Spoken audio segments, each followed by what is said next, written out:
Every person carries a story. Stories shaped by choices, by struggle, by growth. This is where those stories are told. This is the power of human stories.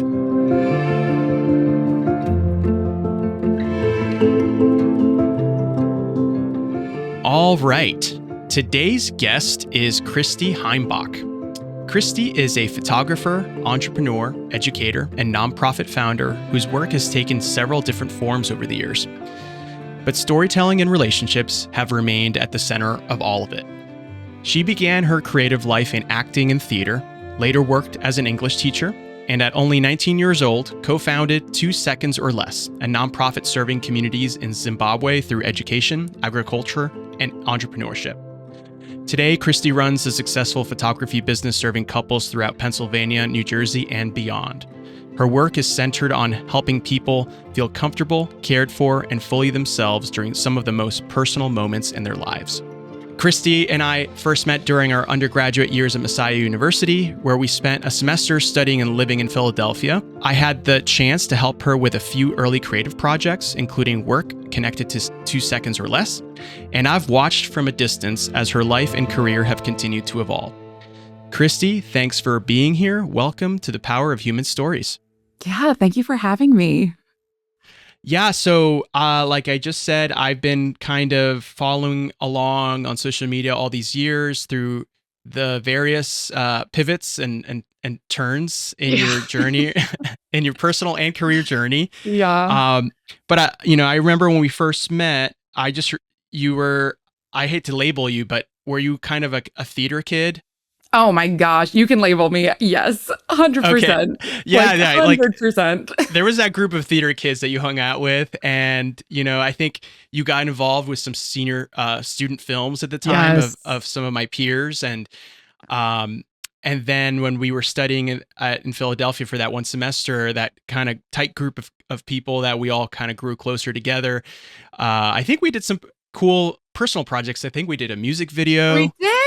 I still watch that like once a year to feel myself. I'm like, oh, music video, Christie.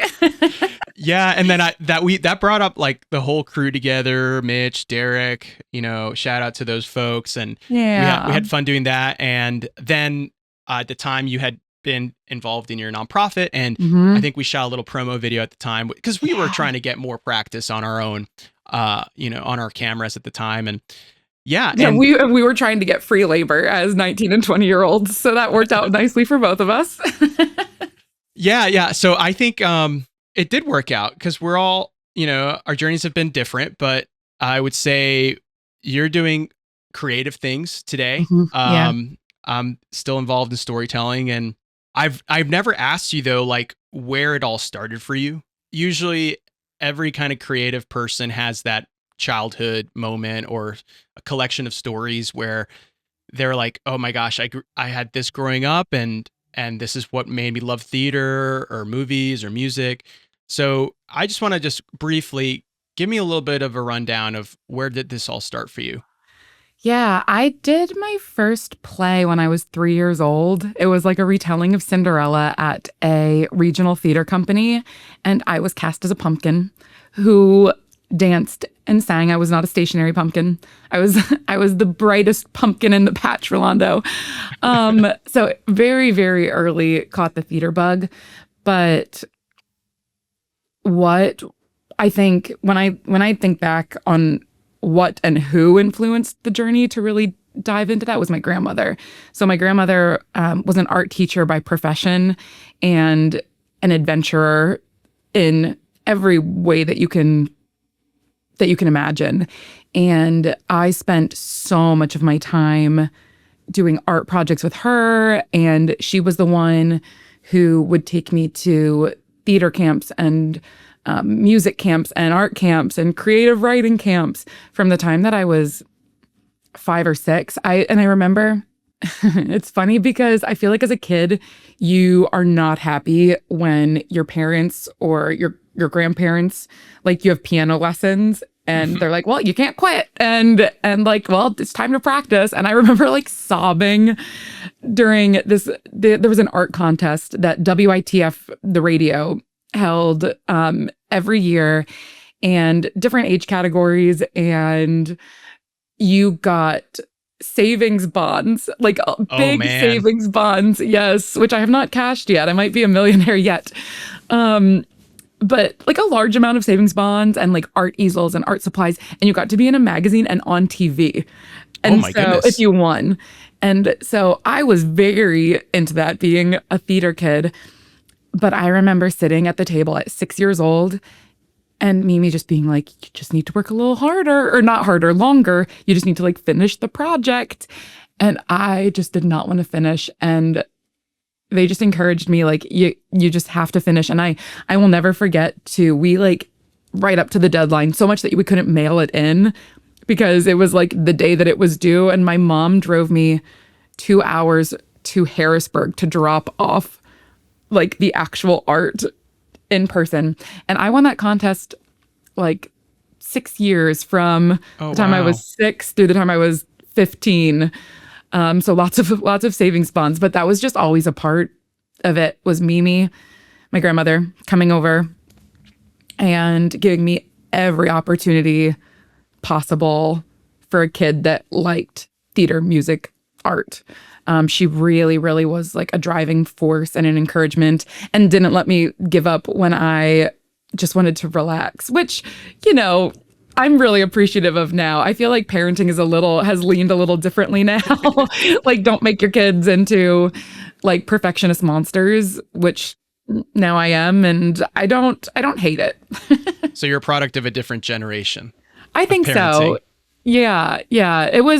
I got lucky because I feel like it was still gentle, but also like no nonsense. We have to get this done if this is important to you. And they knew it was important to me. So I picture, when you say that, I picture like those pageant moms. They're like, wait, that's really funny. They could have had their own show. No, it was like my family is so unique because I did a lot growing up. I did 3 instruments. I did 3 sports. Wow. I did dance. I did community theater and theater at my high school. I did Girl Scouts. I just was in every single club. And then in the summers, there was probably like 5 to 7 camps every summer, sleepaway camp, or camps for like a week. And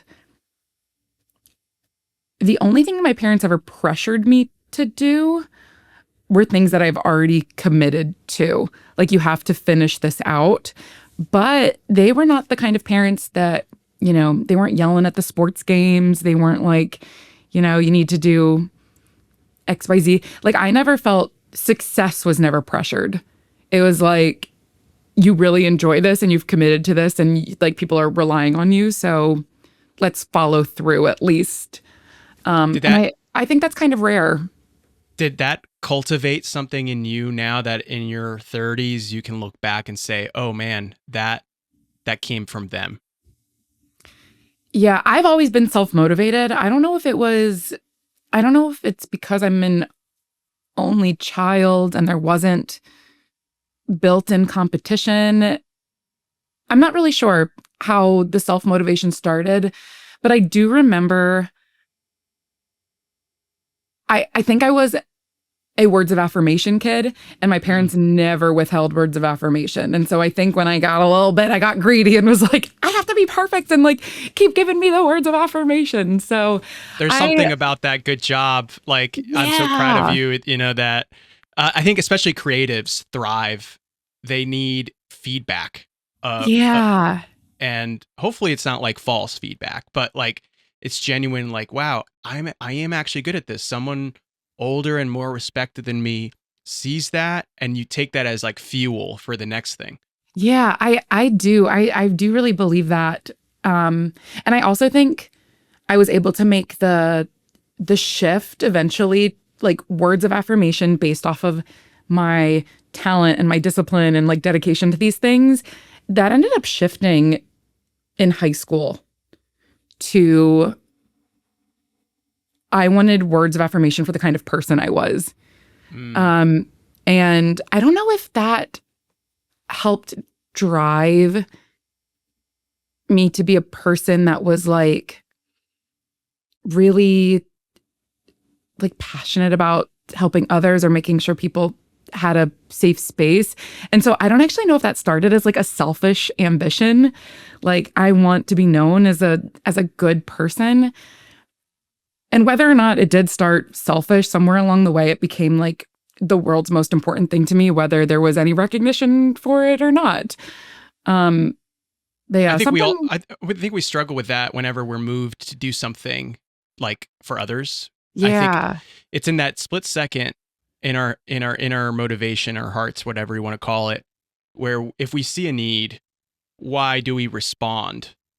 I mean, if we do respond, hopefully we do. Yeah.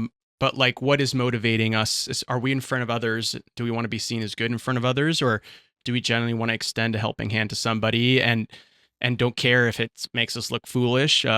So I sense us drawing closer to your story point where you started developing a heart for certain things. You're in high school. I assume you're still performing and doing theater. That's my whole life. So like, paint a picture there of that pre-college, because I don't know what that looks like, because I met you in college. Yeah. So like I said, I was a theater kid through and through, but very well-rounded. I did a lot of art and music outside of theater. I played 3 sports.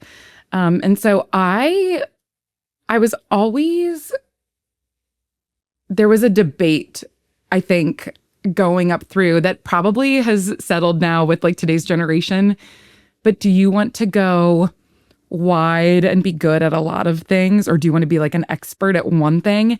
And I was so multi-passionate, just loved all of these activities so deeply, and I could never choose one. I remember I won Athlete of the Year in my district. There was like a competition where they selected like one girl and one boy athlete in high school to represent this, big award at the end of the year. And I remember because I tore my ACL in high school. And so I was basically removed from like sports, and I was removed from theater too. Some of the productions that were happening that I was already cast in, it was too much of a liability in case I got hurt on stage before the surgery. And I remember like using that time to think, do I want to go down this one path, get prepared for college, really go into the theater thing? And I just couldn't give up, specifically basketball, because I loved it so much. And I loved playing on a team. So when I came into Messiah as a theater major, my mindset, I think at the time, was hone in on theater. If I want to do this professionally, really dig in. But I think my personality took over, and it was like, nope, you can't just do this one thing, because I do like having my hands in a lot of different places. So yeah, that transition to Messiah was really interesting as someone who did a lot of things. And then, when you go into an artistic career in college, even in a liberal arts institution, I feel like, you're supposed to eat, breathe, sleep your craft, which I'm sure you understand. Yes. But that was never something that I was really good at. Yeah, because I think you want to be able to also enjoy all the other aspects of a university environment and all the other opportunities that you get. And if you have to be 100% involved in your craft, like you mentioned, it kind of robs you of other holistic opportunities that you get to enrich yourself. But again, when we're 19 and 20, we're not really thinking about that. We just know, there's something about this that's stressful, or I'm getting anxiety about this. Now, again, 10, 15 years after, we can finally start making sense of, okay, we were being formed in a way to think about our careers in a certain way. And sometimes those frameworks lock you into a very rigid framework. No, I have to focus on this 100% because this is what I'm going to do 10 to 15 years from now. But how many people actually ended up in those careers, 10 to 15 years later doing the thing that they studied? So it's tough to balance that out. But I do remember you like being very involved in your craft. I was very, very involved. That's, yeah, 100% accurate. And up until the very beginning of sophomore year, I thought that that's what I was going to do with my entire life. Like, I was so determined to be on stage. And even sophomore through senior year, I was still very involved. But that was kind of when I got my first taste of there is more that I can do with my talents, especially with some theater training, like the flexibility you learn in communication styles and telling a story and just like how to make people feel something. I feel like all of those skills very easily transferred to kind of the next 3 years of college. Yeah. So, give me a good reference point here. When in college, because I had met you before, but I think we spent a lot of time in 2012, 2013 time in the Philly campus. When was it during those 4 years that you were like, I'm going to start a nonprofit? It was the very beginning of sophomore year. What was happening in your life during that time?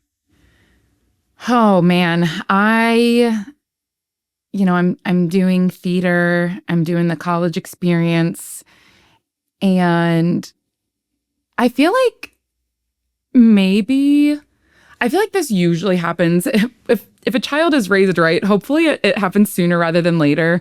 I feel like that was my first, maybe like end of freshman year, and then beginning of my sophomore year was the first time that I really reflected on childhood and like emerging into young adult spaces and thinking how lucky I was to be able to do what I'm doing, like go to this institution, get to study theater, not have to worry about finances at that moment. And also just meeting a slightly more diverse group than I had, gone absolutely. to school with. Can I set some context here for please, our audience? Please, yeah. I think I've gotten good at this. Let me see. You go to a university called Messiah University. So it's a Christian liberal arts university in central Pennsylvania. I do think they try their best to create an environment where people of diverse backgrounds and experiences can gather. The Christian faith has so many branches, and a lot of people that go there are, from all those different spaces and backgrounds. That may be uncomfortable for some people. It can be challenging for some others, but there's a wealth of opportunity in those spaces to interact with people that are in your same line, adjacent or far out somewhere else. But, they try to create a welcoming environment. It's not perfect. And I think depending on who you are and if you've interacted with any kind of similar institution, you're always going to find ways to improve it. Mm-hmm. But I think if you've grown up in a faith background of some kind, you tend to be insulated, because if you're going to a household with people of the same faith and a church background of the same faith, then you get exposed to, wait, this is different. That can be jarring. So, a lot of people going into, again, any kind of modern faith values grounded educational institution today faces those things. Mm-hmm. And I think this might be tough for some people to hear. Some people come out with their faith rebuilt. Maybe it's their own, maybe it's stronger, maybe it's weaker, maybe it's non-existent after they leave that institution. So it's something we all kind of have to wrestle with, but ultimately there is a lot of valuable things, I think, to discover along the way with people that bring so many great insights of different stories and backgrounds. So sorry for the interruption, Christie, but no, I think that's important context for sure. So just learning from people, outside of my intimate bubble. I went to a very small high school. I think there was like 140 of us that graduated, something like that. So a small class. But yeah, I remember between that and then between Messiah, I think, did pretty good at introducing their students to difficult pieces of conversation about like what's happening around the world. Right. With some of like the chapels that were offered, like the workshops. And I remember going to one and being like, why have I never thought about this before? And that was kind of the mix between just like hearing different people's stories, going to Messiah, understanding my privilege and how lucky I was to have parents that like really supported me growing up, and then going to this, one of the chapels or the workshops and learning a little bit about. I actually vividly remember it was about coltan, the mineral in cell phones, and I don't remember the details, but I do remember thinking, wow, people are fighting in different parts of the world for the technology that powers our cell phones. And Yeah. I was like, that's really unimportant. Like, people are dying over us having an iPhone. That feels like really silly. And silly is obviously a very flippant word. But I vividly remember learning about that, and then learning about the statistic that every 2 seconds at that point, someone in the world dies of a hunger-related cause. And that's kind of when the light bulb went off. And I was like, I would like to do more about this or research. And I feel like at that age, and I'll have a lot to say about this, but at that age, I was ignorant and naive enough to be like, I have the power to, do something, which is great. I feel like young people, before their brain is developed, think that they can do anything. And that's such a superpower to have, to not be afraid of rejection and to really feel like they can make a huge difference and also have the energy to make a difference. And at the same time, now that I am in my 30s, looking back, I am so lucky that there were mentors along the way that allowed me to use that passion responsibly.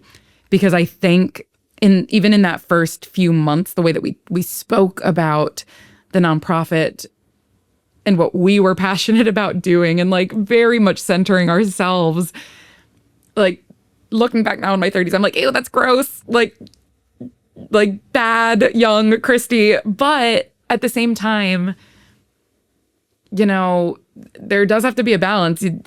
I don't know. I've thought about that so much over the past 10 years, is finding the balance of like the free-spirited ignorance, naivety, like we can do anything we set our mind to, is such a beautiful thing. But it also kind of sets you up to make mistakes that might hurt other people. Yeah. And then it also sets you up for disappointment when things don't turn out the way initially, like when you're like, oh, we're going to do this. And then you don't see the progress that you're expecting. And the buy-in from other people. It's a double-edged sword for sure. So you did it after this kind of initial chapel kind of exposed you to this reality. Yeah. So I'll let me just like break down how much of a naive experience we had, because it is kind of miraculous. It's still miraculous. We picked Zimbabwe for a number of reasons. We were like, we want to help fix malnutrition in this one small part of Zimbabwe. Because of this, background research we did, we called dozens of people, and they would be like, oh, well, tell us your plan. And we'd tell them like, well, we don't really have a plan. We know that agriculture from and this is like a theater degree. And then at that point, Kelsey wasn't even in school. And we're like, we have no background. We have no education. We have no credentials. And so many people just hung up on us. And one person, I can't tell if it was to get rid of us, like to be like, okay, here's like a number of someone you can call, or if it was belief in the passion that we had. They gave us a number, and this is insane thinking about it now. Like, I would never let my children do this. we planned a trip to Zimbabwe without having a place to stay, without having goodness. a without having a plan of like any sort of mission, agriculture, anything. We just at that point had a deep enough faith, I think we'd call it at the time, that it would somehow work out. And we got on this plane with like a few $100s, like no backup money. We packed a tent. We were just gonna go camping throughout Zimbabwe. That's so silly. And that number that someone had given us, we called it when we got to Zimbabwe. And Wait, you didn't call it before? No, we couldn't get a hold of the person. Oh my goodness. Yeah, I think like maybe we like emailed this person that we had a phone number to, and we're like, hey, we'll be in Zimbabwe on Monday. And we ended up calling them when we landed, and they were like, oh, I got your email. Get a taxi over to us. So we landed, and within 5 minutes, we had some semblance of a plan. And then that person introduced us to Patrick Makakoro, who owned his own agricultural-focused nonprofit who worked with vulnerable populations throughout Zimbabwe, specifically in government schools, starting nutrition programs. But he like funds were tough. He had just started, not just started, I think he had maybe been doing it like, I don't know, 3 years before we got there, something like that. But this was something that he had built his whole life around. This was something that he had been passionate about, was very educated on. And he literally took us under his wing and was like, we are going to start a new project at one of the biggest like primary schools in the area, 2,000 students, to do a large scale nutrition garden and like education program. And that was in March. Wow. And by July, we were back in Zimbabwe for the second time doing our very first garden, which is insane. It is insane. And it's kind of, objectively, if I'm looking at this, if I'm Patrick, yeah. You and Kelsey, by the way, Kelsey's the co-founder right at the time, right there. Yep. And who else? Who is just you two? It's just us two. Okay. So these two American young women, barely like out in the world, naive, Westerners. Yes. Fly in.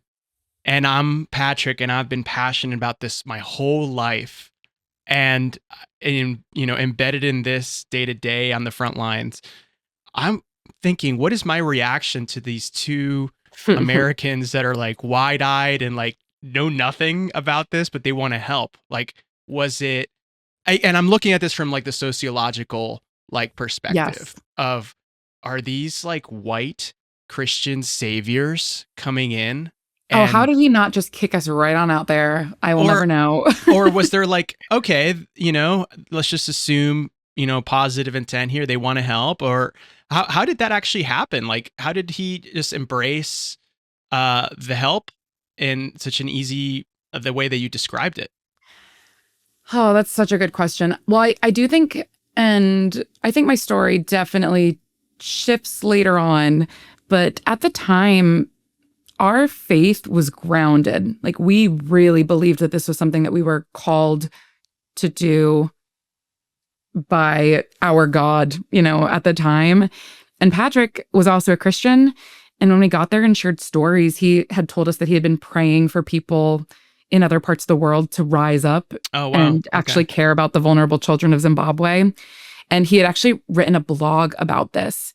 And like a month prior, with those exact words, like, prove that there are other people, young people, that care about the vulnerable orphans and children of Zimbabwe that are rising up in their own communities and that will come and support like what I'm trying to do here. And a few weeks later, we showed up. And so I think, when you do have a deep spiritual faith and something like that happens, it's really difficult to attribute it to anything but a higher power. And absolutely. That's definitely how we lived this whole thing. And I will say, because I do think it's really important, because this comes later. we had such a white savior complex without knowing what that even meant at the time. I had never heard that terminology. And it wasn't until like 2 years later that I really started dissecting what it meant to have the confidence to go someplace with zero education and training and expect, first of all, to be safe. Like, that was pretty ignorant in any part of the world. I'm not talking about Zimbabwe. I'm talking about anywhere. Right. With a goal to do what we wanted to do. It's not, we didn't have much tact, I will say, when it comes to that. But I think between the faith aspect, but also passion and excitement for being there, I think he saw two young kids that were genuinely excited to do something to make a difference. Whether those intentions, I think the majority of those intentions were pure, but the ignorance was not good. Yeah. But I do think we went because we saw that there was a problem, and we were like, we might be able to get the resources because of who we are and where we're from. Not going in with any semblance of the notion that we're going to go in and solve malnutrition because we are the best agriculturalists or we are farmers or so on and so forth. We just knew that we were charismatic, could tell a story, could bring light to what is happening across the world that people do not like. Had no one, even like people that are familiar with Africa in general. I remember having this conversation in college with a lot of students.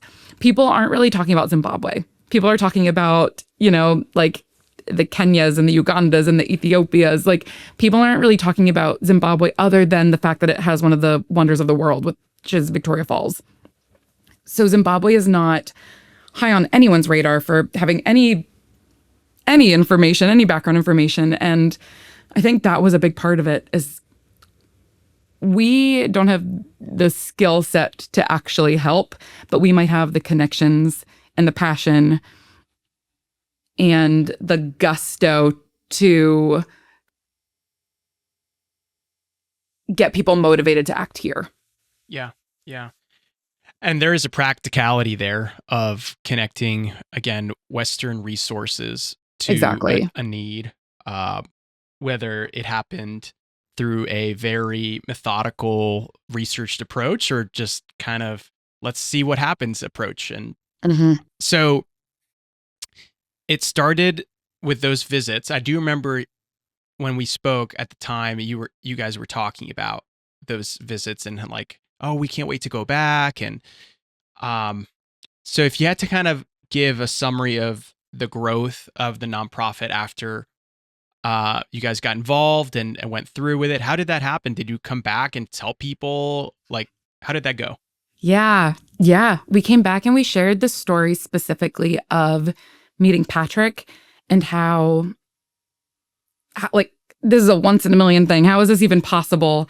And that we really felt that it really was just a miraculous story on all accounts. I mean, even we had 3 months to raise, I want to say it was like $30,000 for a 40 by 40 meter garden, a well with an irrigation system, and this project was going to serve a school that had around, I want to say 2,000 students. And $30,000 is a lot. I mean, I, had never even experienced anything close to that at my little 19, 20-year-old self. But we just went church to church and we told people about the story of meeting Patrick and information about this community in particular and statistics on malnutrition in Zimbabwe. And people showed up. People just showed up like crazy. They loved the story. We were basically, telling our story to, I think there was 3 or 4 churches, main churches at the time, but there was one that we created a really deep partnership with that I think just through them, we raised $20,000. And we actually continued to partner with them through almost the end of 2 Second or Less's existence. So yeah, it's fun. It's crazy. It's surreal to me to just look back, because I don't think about this very often anymore. But this was back in 2012, and so 14 years ago. That's Yeah. half, like almost half of my life. Not quite, but close. But yeah, it was just boots on the ground, Rolando. We got back. We told everyone. We like made t-shirts. We got our social media up and running. We were on the phone constantly trying to talk about, what we had experienced and why people need to care. And our whole lives stopped to do the nonprofit work. We applied for our 501c3 so we could be tax exempt and get more donations. I remember that coming in, and it was a huge celebration, and everything felt on fire. Like everything felt so heightened all the time, that this was the most important work that we were ever going to do, and we had to give our all to it. And thank goodness for youthful energy, because we were getting up at 6 a.m. to prepare for speeches and going to bed at like 2 a.m. Trying to, just squeeze in as much work as possible to make what we were doing fruitful. We just really deeply cared about the community. They became our family. Yeah. Yeah. And the work of being an executive director of a nonprofit, at least here in the States, is so much development work and fundraising and marketing. And I got to ask though, like at some point, where did you start to see if this was a sustainable actual like career for you? Post-graduation, I assume post-graduation, you were like ready. This is going to be the thing I'm going to do. What happened that, because I know the other side of the story, like what happened when you realized, oh, I may not be doing this as like my career long-term? Oh, wow. That's a crazy question. Okay, so this is actually, I'll just give you maybe a lesson to any young person that wants to listen to this. So that point was forced. I never made that decision, but it was good. So it was our senior year. We had been doing 2 Seconds or Less for 3 years and don't worry, this has like a kind of happy story or a happy ending, but go for it. There was a time, and like I just said, we were like every little ounce of my being revolved around this organization. This is what I wanted to be known for at this point. This is what I was spending all my time doing. I was still doing theater, but like that dream had kind of left, because I was like, this is so much more important, and I just want to help. I just want to help where I can using these talents that I already have. And there was a disagreement in the organization. We're run by, like I said, all really young people who I could write a whole book on like how not to start a nonprofit and how to start a nonprofit and like make it successful, especially for young people. But something that we didn't do was we didn't seek out the right mentors in the States. We didn't have a lot of people talking to us about conflict resolution, about what it means to be going to a country very unlike the one that we had grown up in, about bias, about power hierarchies. And there were a lot of disagreements that happened internally, because by this point we had picked a few extra people up to, work on the nonprofit with us. And there was a lot of conflict, I think, as we all started to grow in what we envisioned Tusol to be someday. And then also just our growth as humans in general, and what was most important to us. And anyway, I actually I left the organization during senior year, and whether it's left or was forced out, because we had some like really opposing viewpoints on what we needed to be focusing on. And I was really starting to understand bias. I had just picked up a gender studies minor, which had talked a lot about power hierarchies and bias and racial reconciliation. And I was starting to bring some of that into the work and kind of questioning some of the stuff that we were doing. Is that like work in Zimbabwe that you saw that could benefit from this sharper lens of like judgment?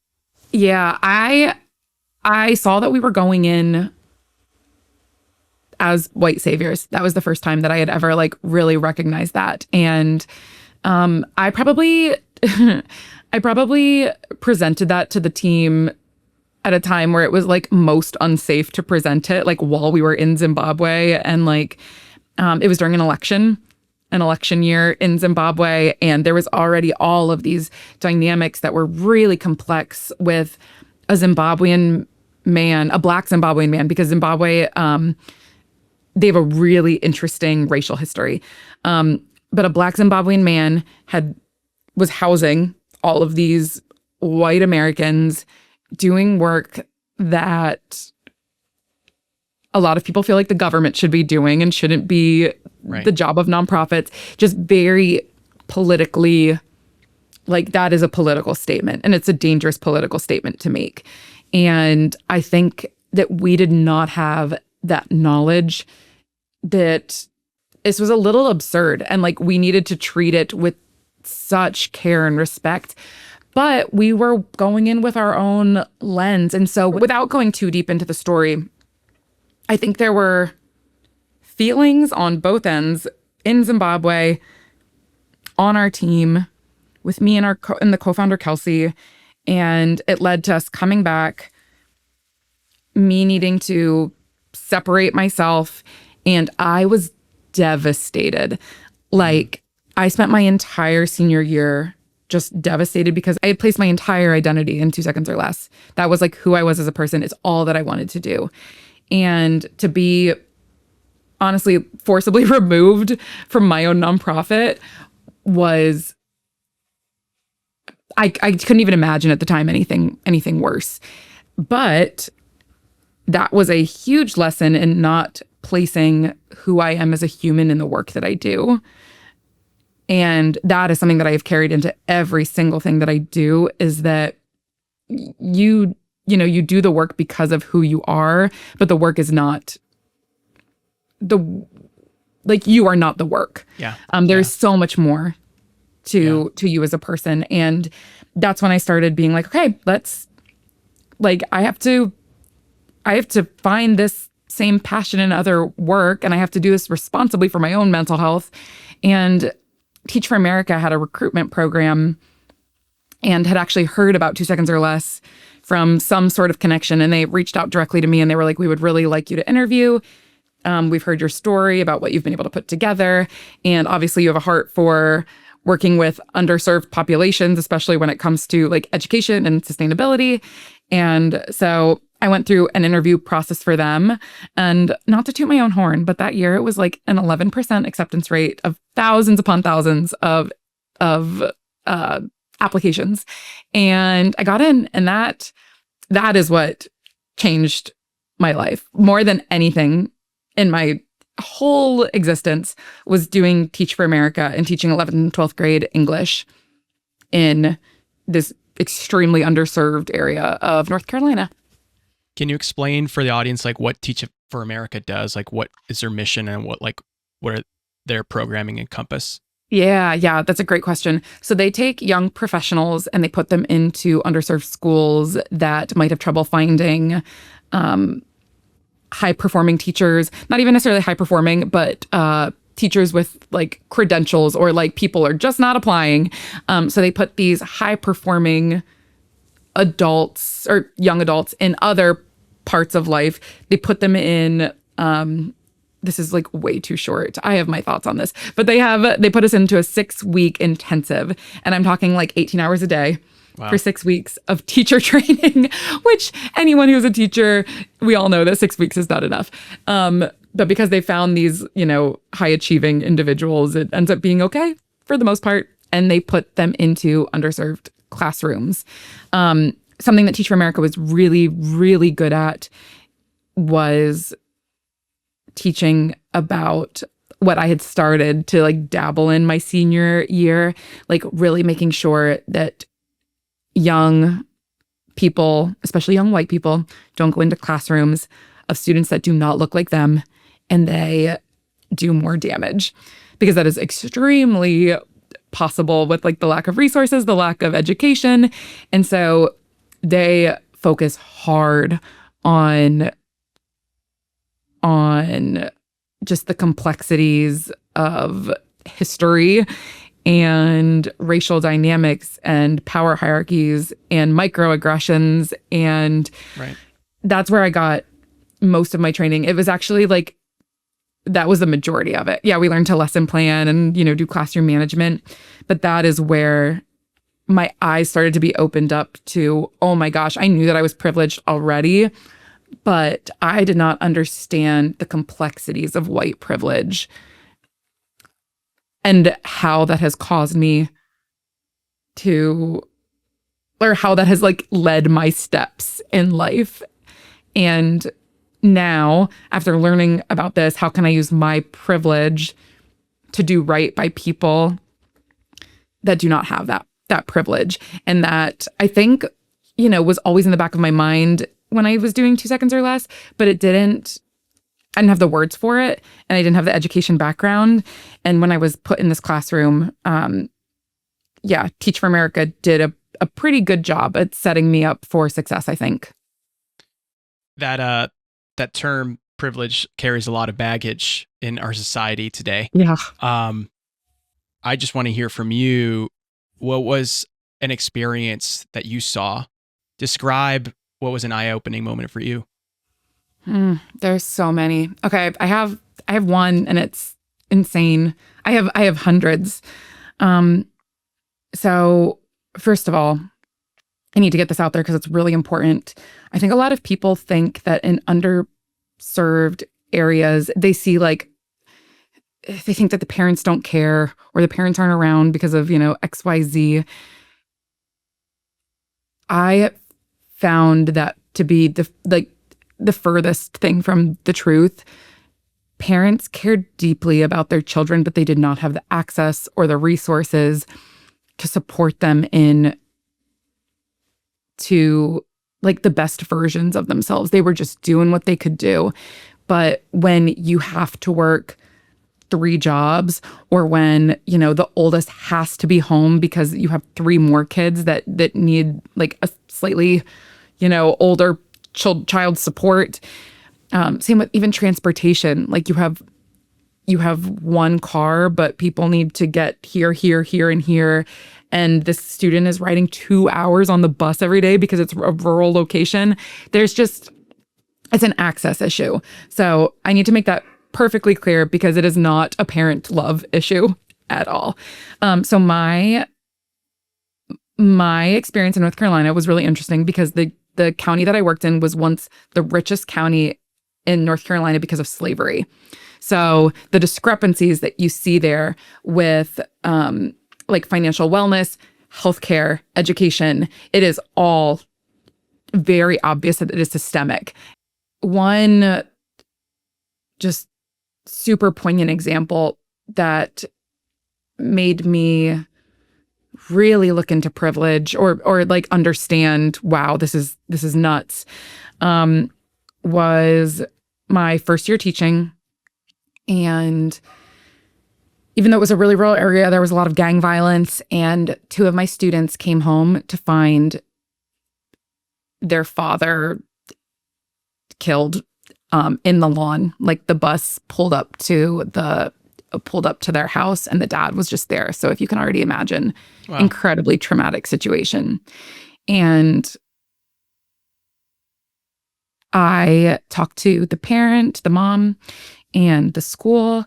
And I was like, I feel like there needs to be some, this is like one of the bad and good things about Teach for America too is a lot of the schools don't have too much red tape because they're just needing to get bodies in. And so while this would probably be incredibly inappropriate now in like any of the districts that, are local to me, adult support is just very, very important in these communities. And so when I offered to like kind of take this young girl under my wing and kind of be like an extra mentor for her, her mom and the school was like, yes, please, whatever you can do. And, there was documentation and all that stuff to keep it safe. But I took this girl to the mall one day for like, a little shopping spree and then to go out afterwards. And there was an escalator in the mall, and the mall was about 30 to 40 minutes from where I taught. And she was terrified. She had never seen an escalator before. She's a senior, 17 years old, and had never been on an escalator before, or hadn't even seen one. Wow. And I remember like holding her hand and like helping her on, and I'm like, it's okay. This is like normal. And the bubble that I realized that she was in, and like thinking back to like, we didn't do a ton of traveling when I was young, but I'd certainly been out past 45 minutes from my house. We had like gone to the beach. We had gone to Disney. And I remember being like, wow, these kids know nothing outside. So many of these students know nothing outside of their town radius. Like they are in it. And so when bad things happen in this town, they are feeling all of it. Like everyone knows everyone. And when one person affects this person, there's a line of other people that it affects. And just, like I said, the systemic nature of trauma, when a family is going through trauma.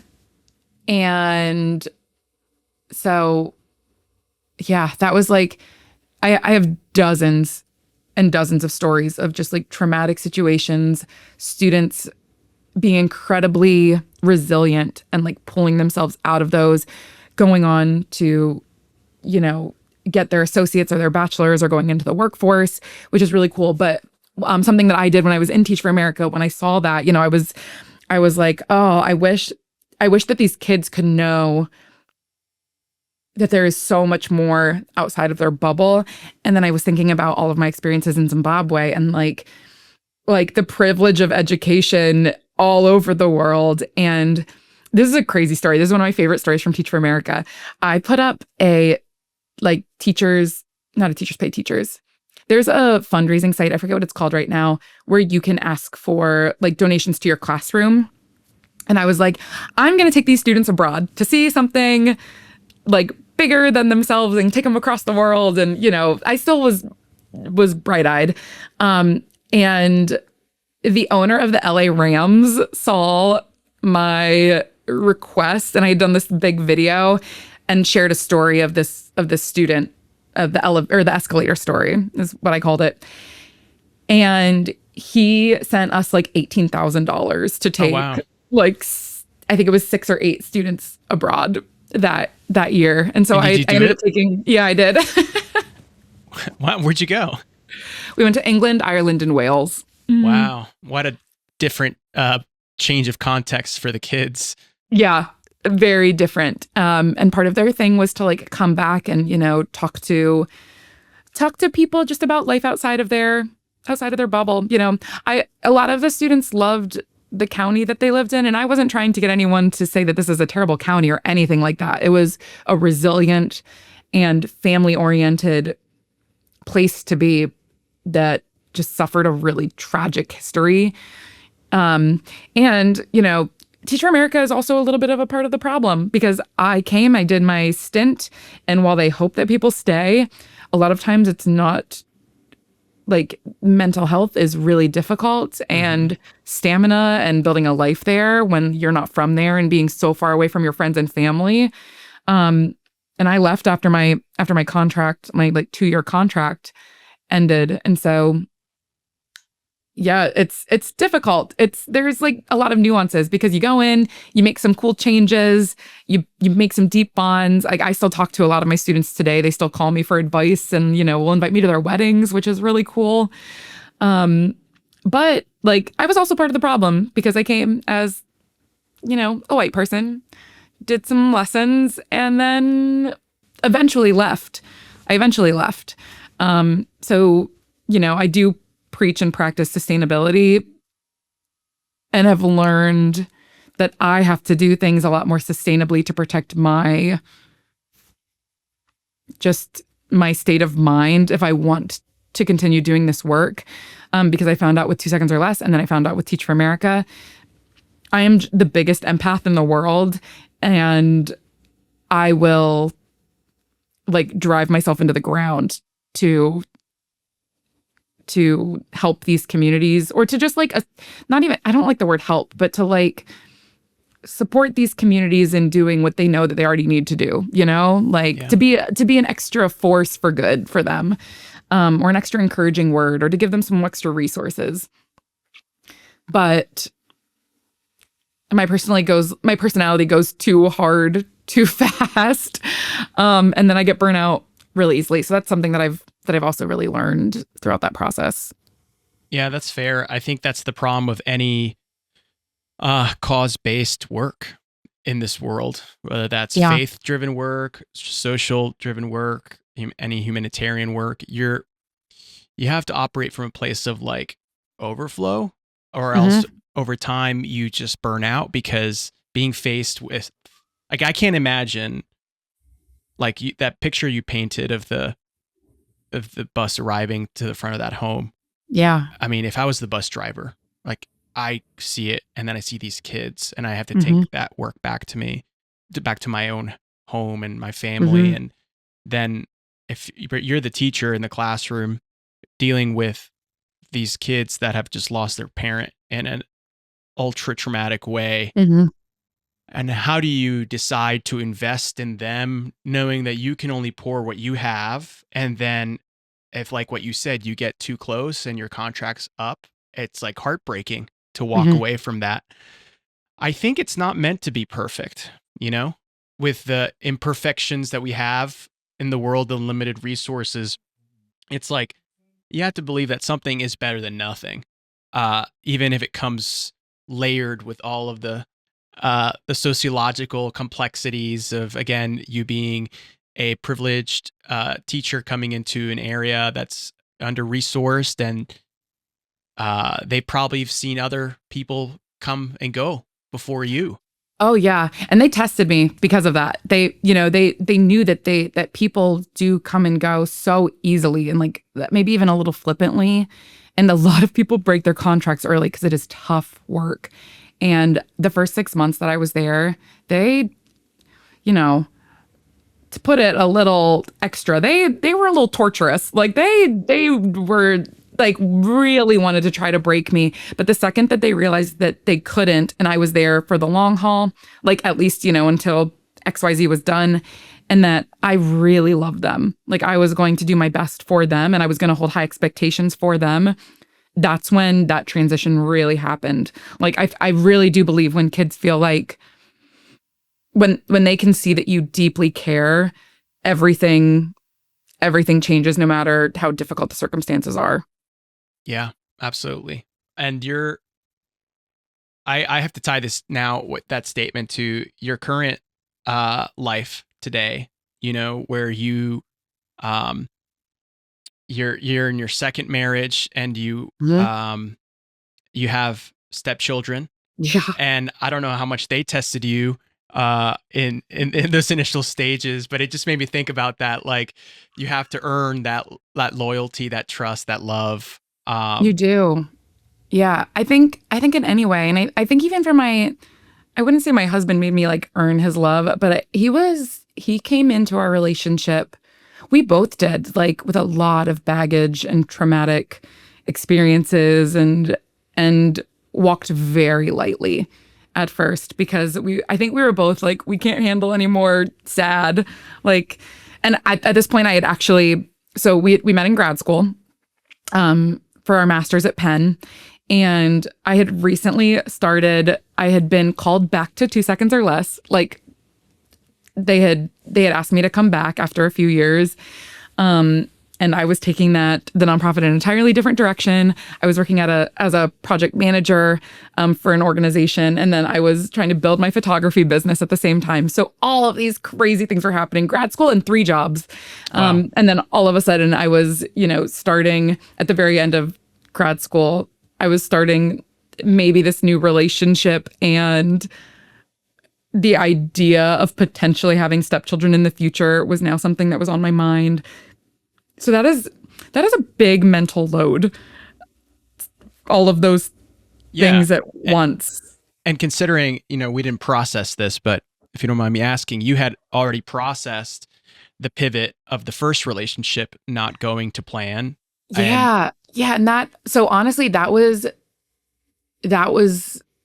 really, really tough too. So we got married right out of college, which I feel like, is the dream of any, sweet little Messiah student at the time. And ring by spring. I got ring by spring. The people that don't have any kind of a shared context there think that's probably ridiculous. It's so cringy. It's so cringy. But yeah, also was very, not actually proud, but was, I got my ring, I can graduate. So I went to do Teach for America for the first year, and then we got married that summer, and then did long distance for the second year because he was still in school. I was doing Teach for America. And when we came back, I could talk for hours on life, relationship lessons and what to look for and not look for. And, but we were both so community oriented that we decided in our first year of marriage living together that we would have roommates in an open air apartment. Oh, wow. And our roommate, one of them was someone, without going too deep into this, Rolando, I have so many stories. Without going too deep into this, was someone that really needed human support. They had been through an incredibly traumatic situation, had significant amounts of PTSD. And when I tell you that you cannot serve others when you do not know how to take care of yourself and your deepest personal relationships, that is huge life lesson. Today, I do a lot today, but if me and my husband are not completely in sync and doing well at home, and we need, to have a foundation talk, or we need to, have a come to Jesus moment. He is the most important thing to me. And if that relationship's not good, I can't operate out of, it's all scarcity, scarcity mindset, if our relationship is not good, I have no abundance to give. Yeah. And that is not something I understood at that time. And I had just gotten done with Teach for America, which was the most draining experience of my life. Fulfilling, but incredibly draining, incredibly traumatic, really taking on all these burdens of these students that I met in an unhealthy way, because that's what I wanted to do. I didn't realize that there was boundaries that I needed to put up. And then going into my marriage with someone who is incredibly compassionate and incredibly, he's a great person. He's a great listener, full of humility. And I know that he tried his best to understand what I was going through coming from that space and then into this new one. I don't think anyone could have grasped it. I don't think anyone could have been prepared for that. And I think us making the decision to live with people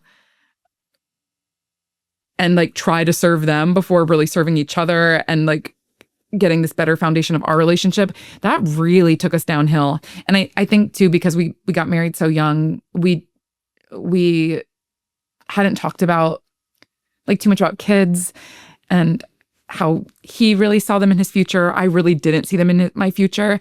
And it was especially powerful because I was just done working with students and loving them so deeply. I could not imagine having a child because like those kids, seeing them go through things, I felt like my heart was outside of my body at all times. And I'm like, if I have a baby, that's going to be like 10 times worse probably. And I'm like, I can't emotionally be that person. Like I just absolutely cannot. And so, yeah, between just like bad life decisions and knowing that we were just in two very separate places, he also was extremely passionate about education and wanted to do something with a college or a high school where you'd like live on campus. And I was like, I cannot live near the students. Like, I've just experienced this like really difficult thing and I cannot do it. But then I'm like, I'm, putting a barrier up to his dream. And so, I think everything happens for a reason. This man, my ex-husband, taught me so much about communication styles and how to be a good listener and a little bit about how to get over myself too, which was great. So no regrets there, but like we were not set up for success. We did not have the tools and we made some like bad decisions that led us and really me to being like, this is like irreparable and I can't imagine working this out. And so I'm sure, as you can imagine, like my journey, a large portion of it is like grief and loss and figuring out how to overcome it and use like the lessons for the next thing. Because with 2 seconds or less, like having a very quote unquote violent end the first time to like working with that organization and then doing Teach for America and getting so attached, but knowing I cannot be in this space for more than 2 years and I have to get home to my husband.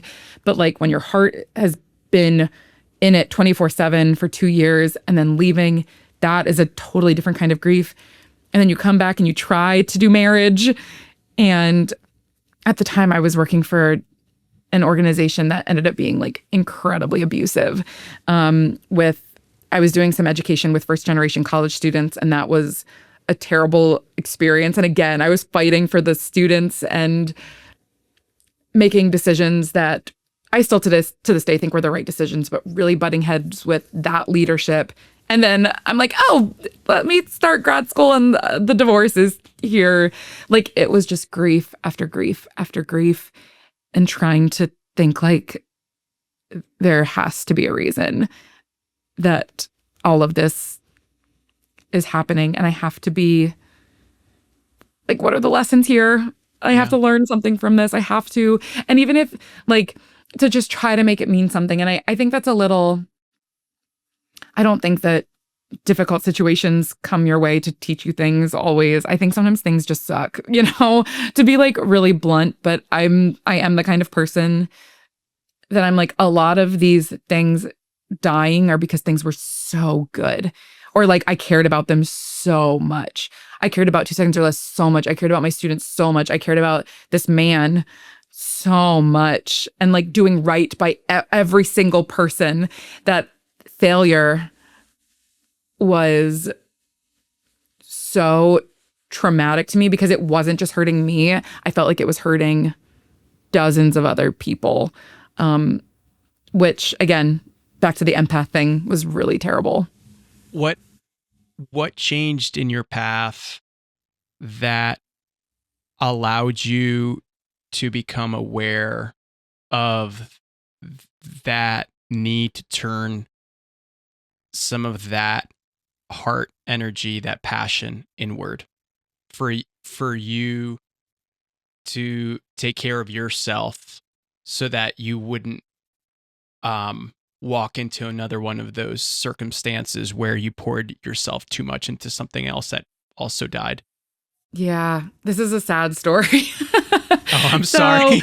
No. It's good because it's important because I think people can like learn a lot from it. So I came back and did 2 seconds or less again for, let's see, that was 2017. And I think we wrapped up in like 2023. So probably 6 more years. And And I've always given people the benefit of the doubt. I've always like fought for people. And so during COVID, 2 seconds or less, like it was really difficult. We couldn't get into Zimbabwe for 2 years. Even sending any sort of like financial help or aid was really, really difficult. There are dynamics in that country that are just really difficult to understand unless you are on the ground there or have like an understanding of their complexity in their history. So things were really difficult, and like the people who are in your community when you are trying to do anything is the most important thing. At the very beginning of 2 seconds or less, we thrived because the people that were around us came together, that believed in one shared mission, and it was not about themselves. It was like, we are excited to do this thing.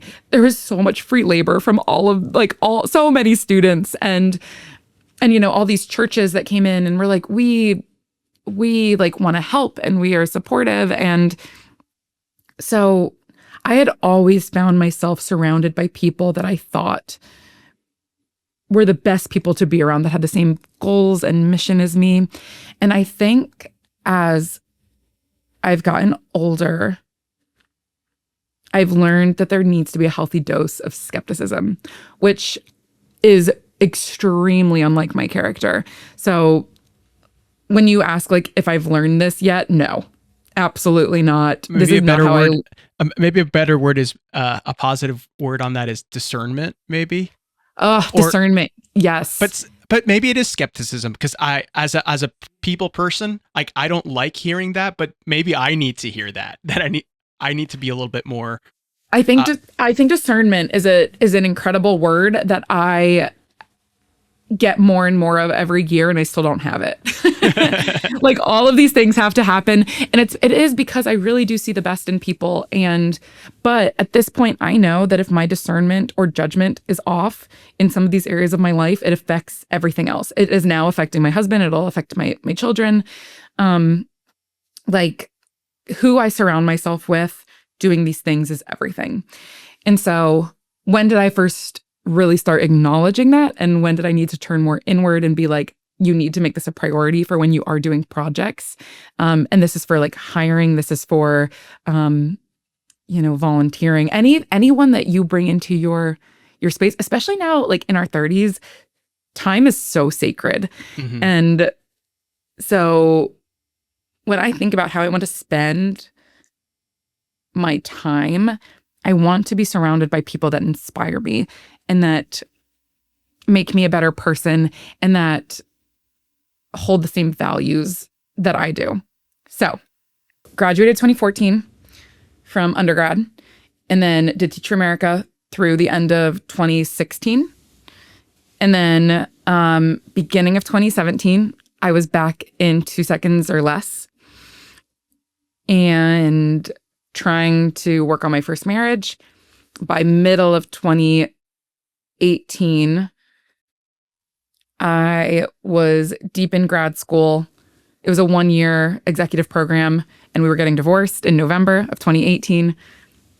2019, middle of 2019, I graduated with my master's and then started dating my now husband, Eddie. And so I had been working on 2 seconds or less from 2017 through 2019 while I was in grad school, while I was doing other projects. And it was exciting. We had all this success. We had trained, I think something like 40 student leaders, had taken them to Zimbabwe, had completely adjusted, probably much to the dismay of our church partners, had completely adjusted our training to talk about the white savior complex before we brought students over, talk about how important it is to partner with community and go deep with them and not wide, like partnering with a bunch of people all over the world.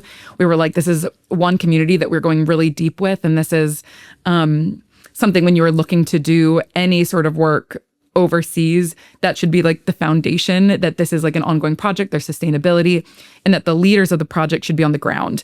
Like the leaders of the project were always Zimbabweans. Yeah, local nationals.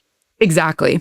As much as we wanted to think of ourselves as the heroes in those first like 1 or 2 years, Teach for America shook that out of me. Like, this is how we actually show up for these communities in a respectful and, helpful way as much as we can. And so we were able to use all of that I kind of brought in to train all these student leaders, and added, I think, 1, 2, 3. By the end, we had 10 large-scale gardens, I think feeding it was something like 3,200 students every single day. Wow.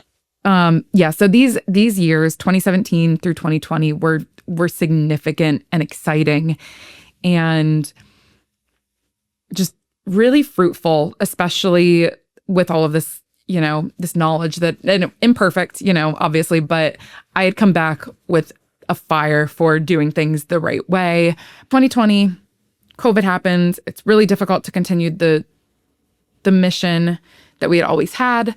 And at that time, Black Lives Matter had already kind of come to fruition. And from there, all these other movements had started. And this is so complex and nuanced and difficult. So I don't even really know how to talk about it. But our church partners really cared about serving Zimbabwean children and sending money over for food.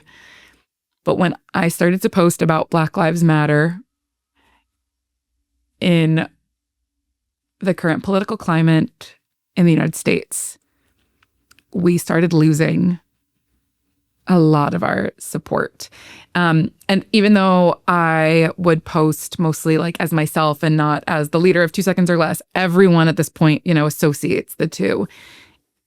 And so we start losing support. And then I mentioned this before, we hired our first gay employee because they were the best for the job, and we didn't know anything about them other than they were right for the job.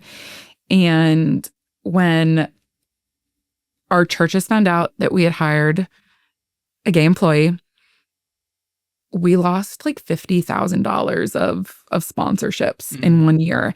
And with a budget that was $120,000 a year, somewhere between 120 and 200, that is not something that is replaceable in a year. And I started to go through another, grieving the death of something. Tusol still existed, but I was a completely different person than when I started it. And I felt like I was being forced to make the decisions on being loud about, the deep belief system that I have, or making sure that these 3,000 students in Zimbabwe are being fed.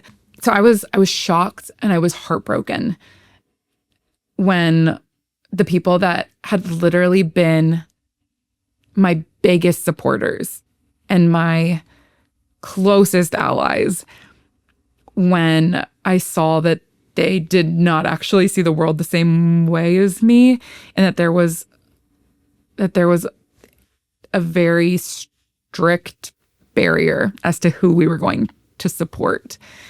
And that was kind of the beginning of the end, unfortunately, for me.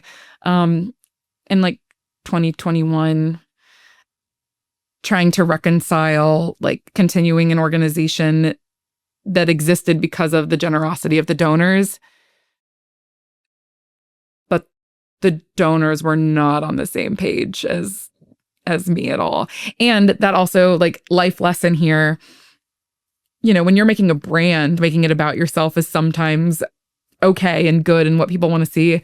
But when you're doing a nonprofit, me and Kelsey as the face of the organization worked really well at the time because it is what got people excited and energized and wanted them to contribute, or made them want to contribute.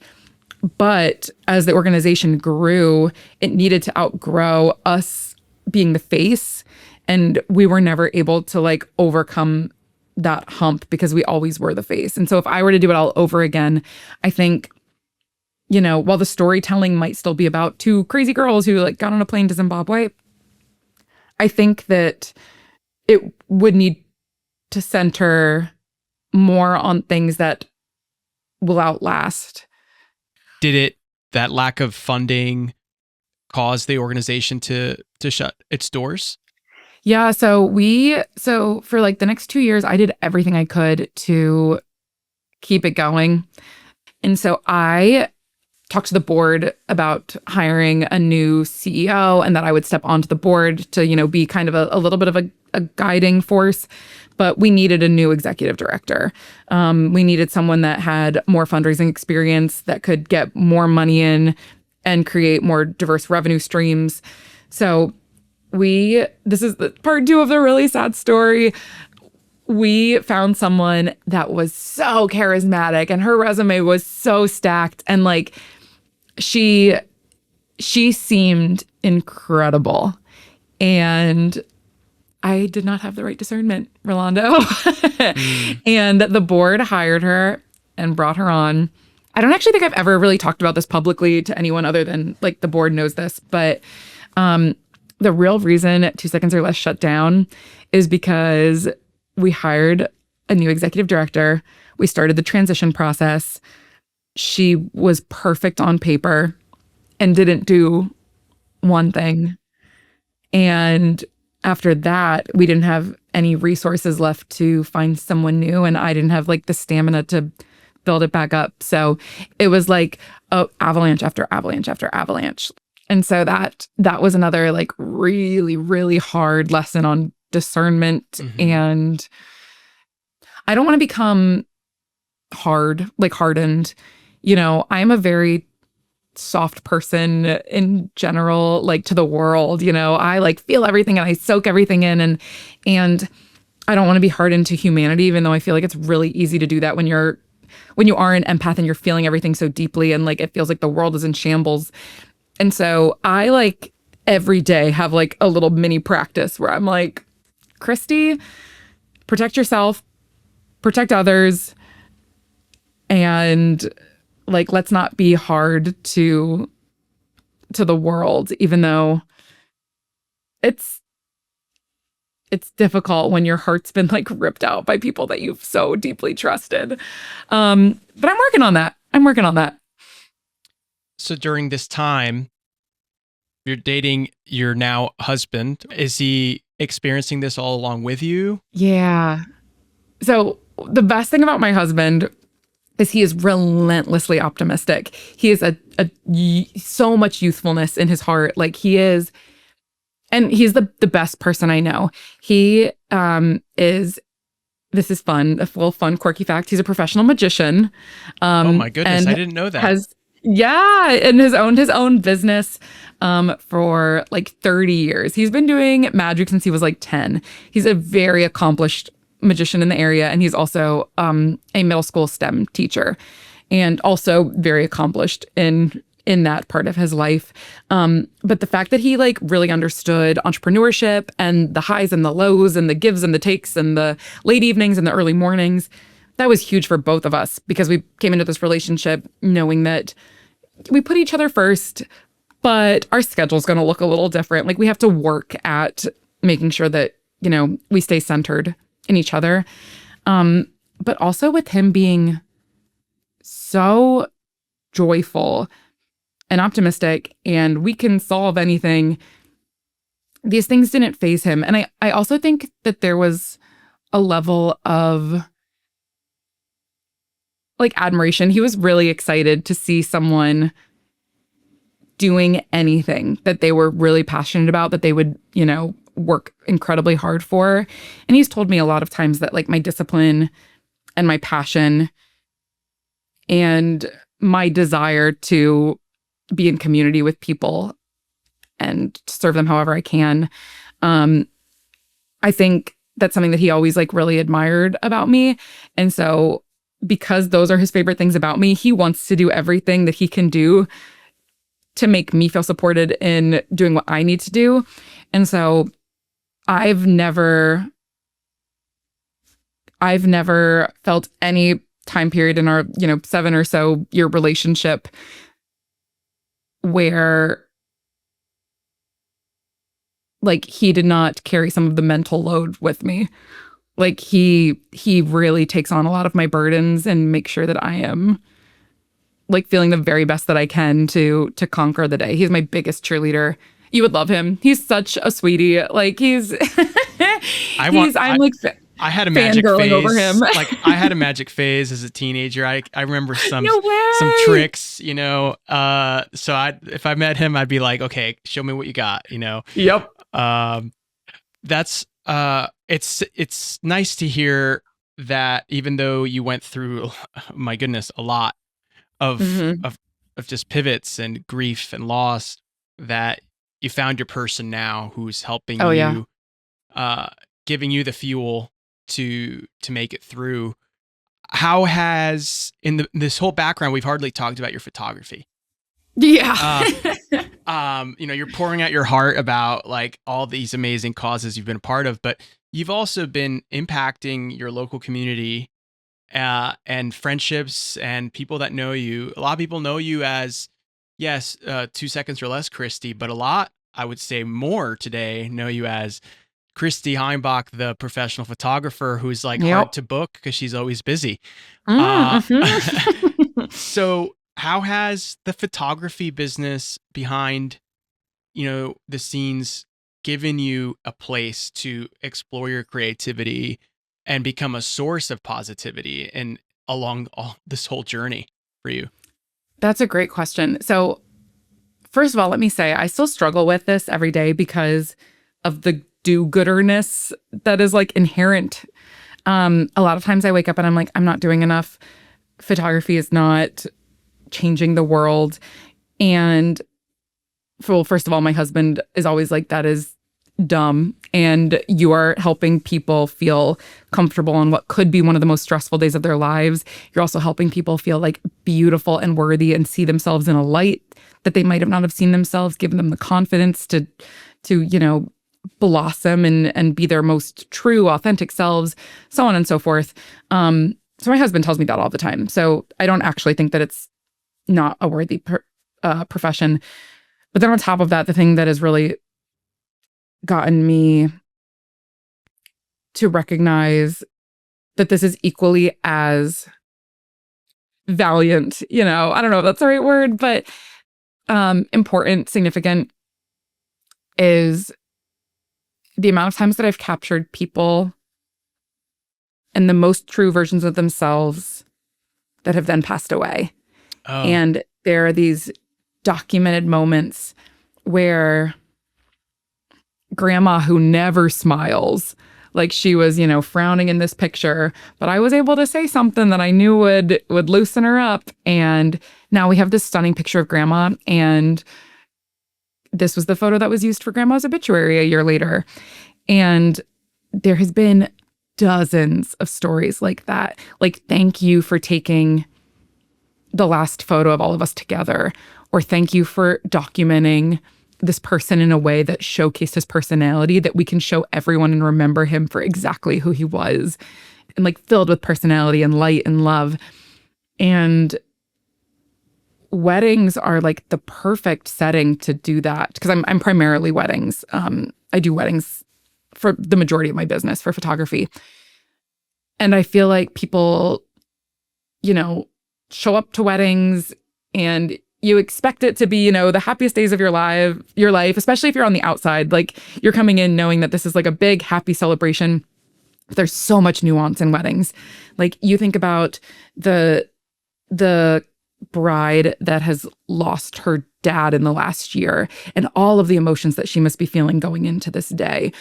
There is just so much nuance and history that people bring into their wedding days that I feel like the best photographers can see and capture.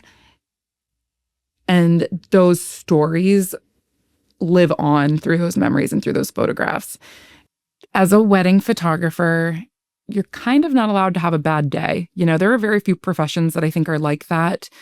You know, obviously, if you're a doctor, you don't really want to have a bad day. If you're a surgeon, you don't really want to have a bad day. To a totally different extent, as a wedding photographer, you are privileged to handle one of the most important days of these people's lives. And I think going into that and knowing that I have to put down all of my baggage. I have to put down everything that is happening in my day-to-day life, which honestly can be a lot sometimes. Like life, life hits you when you're down. But to know to be the best version of myself in that space, I need to put that down and to serve, but serve with authenticity. So it's not about you being perfect, and it's not about you not having problems. It's about connecting with your people, allowing them to see you as human, but like making sure that you show up to help them feel like the rock stars of the day. Like they are, like really, really help them feel like they are a priority is such a privilege. And I love it so much. And there are times where, I've been like, I don't know how I'm going to do this today. And then I see, grandpa pull up in his car and like the first little hug between a granddaughter and a grandpa. Or I see the wallflower, like, usually an older person, hanging out over here while everyone else is running to the dance floor. And then you see a bridesmaid come and like, no, like we're not leaving anyone else out or we're not leaving anyone out today. And she pulls him in. There are these like little moments of humanity that no one outside of this profession gets to see quite like we do.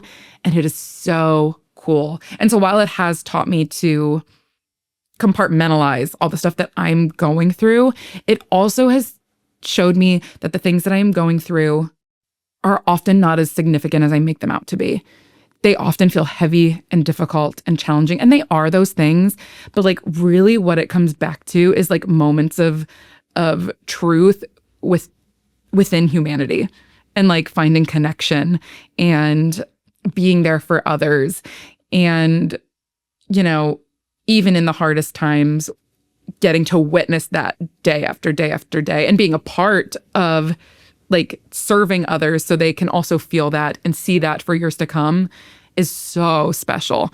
So yeah, to answer your question very bluntly, it is definitely a refuge. It is difficult because you do have to give up a lot to be a photographer. You give up, your weekends, but you are gaining something really miraculous. Mm-hmm. You've lived so many different versions of Christie. Yeah. Even, looking back to this picture you painted of Christie, who was naive and bright-eyed and energetic, ready to change the world, doing theater, at the time, young and in love, going into your first relationship. You've reinvented yourself several times over. Yeah. From the nonprofit space, the classroom, being on stage, behind the camera, like what you just described. What do you think all those like previous versions of you were preparing you for? That's a great question. Well, we started at the beginning saying like I am, multi-passionate in every way. And I really think there is something yet to come that's big. Every single thing that I've encountered, every job, every role has given me more tools to be a better next version of myself. Mm-hmm. Like, starting as a theater kid and being able to transition those skills into doing the nonprofit, and then the nonprofit skills making me into a better teacher, but then the teaching into even a better nonprofit owner. And then finally, all of those things together, all revolving around storytelling and seeing needs before they arise and being able to communicate with anyone and helping everyone feel like family. Mm-hmm. All of that has transitioned perfectly into being a photographer. Literally every single role that I've had, I use those skills being a photographer every single day. Like I am a complete personality hire. I have all the soft skills in the world. Hey, as a personality hire myself, I mean, kudos and powers to you, because it is hard because the personality gets you in, but then you got to have the skills to back it up. Yeah. So yep. So still working on a few of the hard skills, but I have a lot of soft skills, a lot. So I don't know what's coming. I would not be surprised if it is another entrepreneurial endeavor. I have already started working on my next 2 businesses in the shadows, but all of my closest friends and my husband know this. I want to do something that continues to be life-changing for groups of people, and I want to make a ton of money doing it so I can give all of that money away. That is my dream, is being able to support other young people that are like ambitious and naive with their dreams, that have more education than I did at their age. And I want to give them all my money to try to make a difference, because like I want to be who I needed when I was 19. Well, you don't need to know exactly what's coming, but I guess to flip the question a little bit on its head. So you don't know exactly what's coming, but and as we close out, what doesn't change 10 years from now? Let's say your business grows or the next big thing comes along. What is the same about where life takes you or about yourself? Oh, that's such a good question. In a perfect world, I think I reconcile being multi-passionate and think of that as a superpower and not a disadvantage. A lot of times, I've poured myself for years into one thing, and then I pivot so ridiculously over here that it feels like my natural inclination is like, I've just wasted those 2 years, because in a traditional career trajectory, you get your education, you started a job, and then you go in your upwards trajectory, whether that's from moving company to company or like gaining new skill sets to make you a better that. I don't have any like that I am. I'm multiple things that I'm like constantly just trying to get better at. And so in the next 10 years, I learned to see that as a superpower. And I learned how to pitch it. I think it would be great. Like, it is actually great that I have this crazy diverse background. And I think the other thing that stands true or remains true is that I continue in some way telling stories, whether it's to help students connect or to help audiences see something different, or people see themselves in a fresher, stronger way. But I think no matter what it is, I keep telling stories.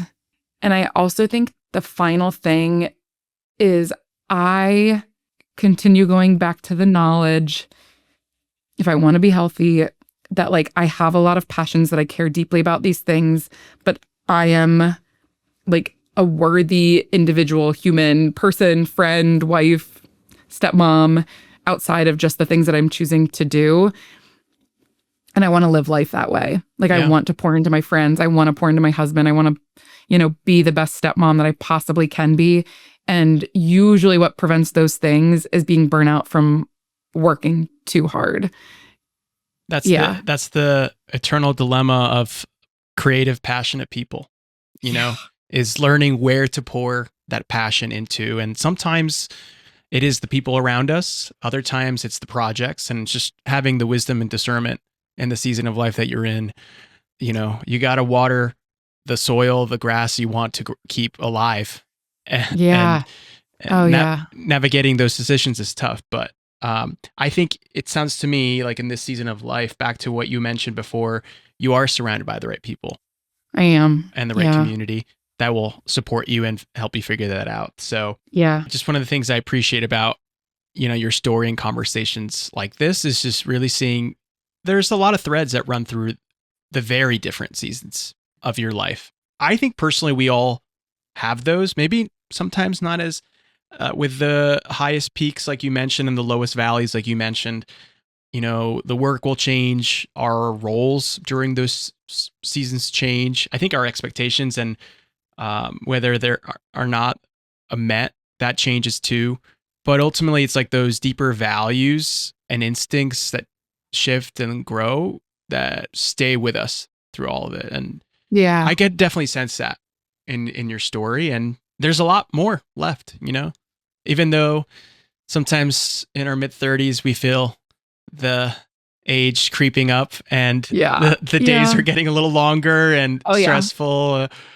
There's still a lot in the rest of your journey. And I'm always curious to see maybe 2 or 3 years from now doing another episode with you to see where you are and what kind of business you've turned up. But this has been awesome, Christie. Thank you so much for sharing again your journey, your story on the power of human stories. Thank you so much. Yeah. Thank you. Thank you for letting me ramble away. I appreciate it. It's going to be great. Thanks for listening. I'm Rolando, and this is The Power of Human Stories.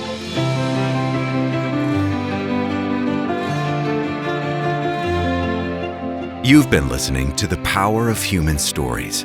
If you enjoyed this episode, please subscribe, leave a review, and share it with someone who might appreciate it. Visit powerofhumanstories.com for more.